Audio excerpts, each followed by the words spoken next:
Online consumer behavior. It is an interesting and an intriguing topic to deep dive into.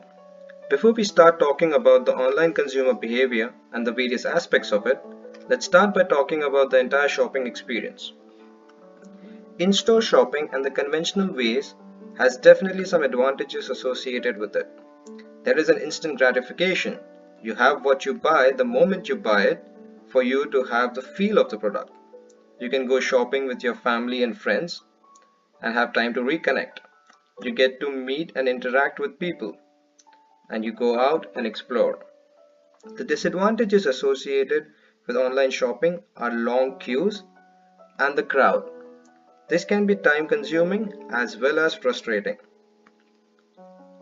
Online shopping, on the other hand, can be extremely easy and convenient. You can shop from the comfort of your home while you relax on a bench in a park, while you are commuting, or when you can get stuck at a boring party. The options are limitless. Before we dive into the aspects, let's go through some facts together. World internet users have increased by 1,000% in the past 8 years. Some breathtaking improvements to the tune of multiple thousand percents have happened in Africa and the Middle East regions. We are a population of 7.6 billion people today, and 4.2 billion of which use the internet. In Asia itself, there are over 2 billion internet users. Let's take a moment of silence then. North America has 346 million users. Why is this a significant number compared to Asia? Penetration is the answer. North America has 95% penetration. What does that mean? Well, of every 100 people, 95 are internet users. That essentially means that the entire country is more or less using the internet, and retailers can capitalize on this fact and make gazillions. Additionally, people in America love to spend. Now, let's talk about the elephant in the room, the attributes of online consumer behavior. Like we can very intuitively mention, price. That should not have been a surprise to anyone, I'm sure. Next in line is demographics, age, education, sex, and the most influential, and of course the region, like we previously discussed. Region also includes a cultural perspective to these behaviors. Product categories.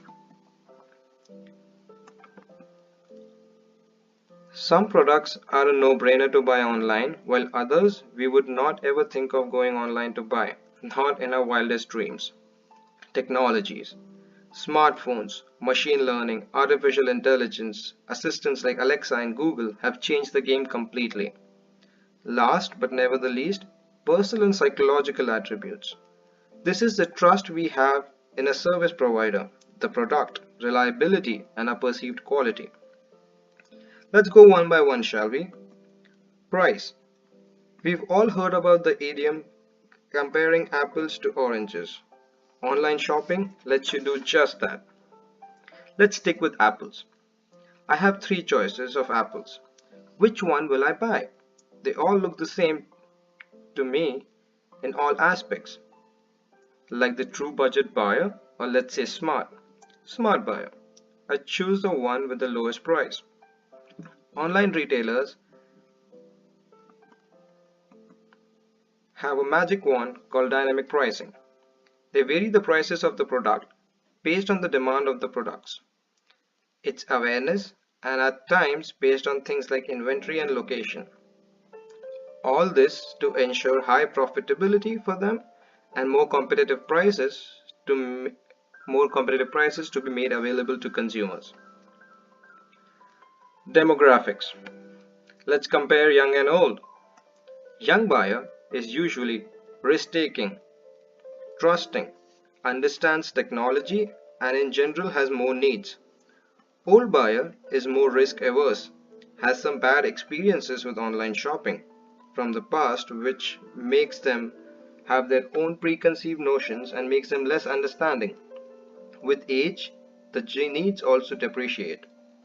Who is the target for retailers? Knowledge is. Both young and old buyers are called active loyals who would buy everyday need products and do important purchases. Next, we talk about the educated and non-educated consumers. Educated consumers are usually more inclined to online shopping based on their understanding of the system and general awareness. Both educated and uneducated consumers are situational loyals. They would buy everyday needs or important purchases without being loyal to any particular brand, website, or network. Next, we talk about men and women. Men are more habitual loyals who would stick for their everyday purchases but wander for important needs, while women are categorized as active disloyals, that is, who strongly disagree with the brand and would not make these purchases. In this category are also 45 to 64-year-olds. Both are just as likely to be the target. Next, we talk about product categories. The amount and categories of the products available online is a never-ending list, from media to furniture, toys, sports equipment, computers and electronics, fashion accessories, all the way up to perishable groceries and more. Based on historic data, we can sort them into priority from a consumer standpoint. What does a consumer prefer to buy online? Of the items mentioned, the consumer prefers media to toys to computer and electronics to sports equipment to fashion accessories to furniture to groceries. This graph lists the preference of the population from categories like media to groceries.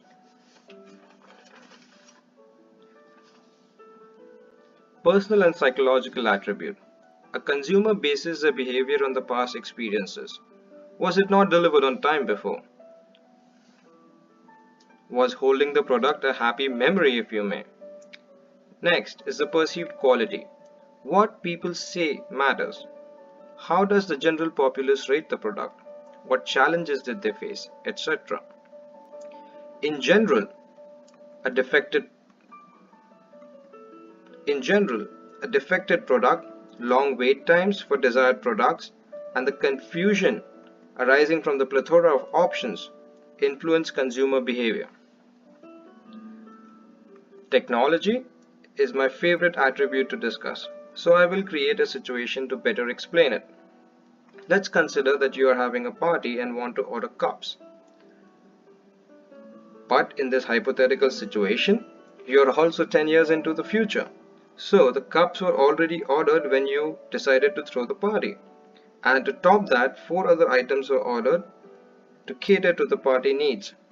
Plates, food based on the preferences of the people you invited, garbage disposal bags, well, because you ran out of them, and drinks. How else would that be a party? Today, Alexa and Google Assistant come extremely close in assisting to realize the future we just talked about. Also, the advancement in supply chain has made 2-hour deliveries a reality. Who can say what's in the future for us? We discussed the research and we came to conclusions. What we discussed in a sense something like this: convoluted, confusing, and what I started off with, interesting and intriguing.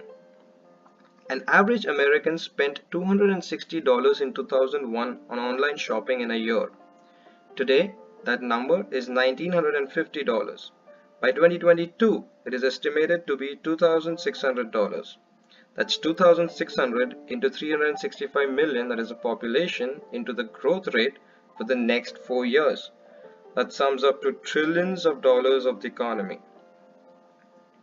Einstein said, "If you give me a problem, I would spend 95% of the time trying to understand the problem and 5% time to come up with a solution. It's understanding the problem which is hard." Online consumer behavior is the topic under discussion. and this was my attempt to try and focus the 95% in trying to understand it. Thank you for your time.